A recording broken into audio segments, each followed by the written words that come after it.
పలకరింపుతో వచ్చే సంబంధాల బలం. మొదటి ముద్ర, ఫస్ట్ ఇంప్రెషన్.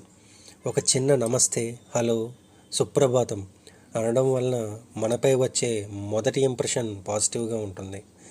చిన్న చిన్న పలకరింపుల సంబంధాలను ప్రారంభిస్తాయి, దూరాన్ని దగ్గర చేస్తుంది. ఒకసారి హాయ్, ఎలా ఉన్నావు అని అడిగితే ఆ వ్యక్తి మనతో మన మనస్సు పంచుకోవడం మొదలు పెడతాడు. ఇలా మాట మొదలు పెడితే అనుబంధం పెరుగుతుంది, గౌరవాన్ని చూపుతుంది.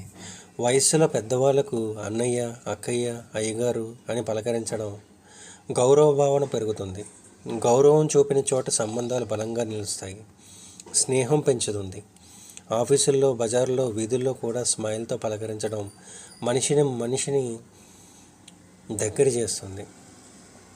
చిరునవ్వుతో పలకరించడం చలువైన సంబంధానికి తలుపులు తట్టినట్టే. సంస్కృతికి ప్రతిబింబం. తెలుగు సంస్కృతిలో వందనం, నమస్కారం పరస్పర గౌరవానికి సంకేతం.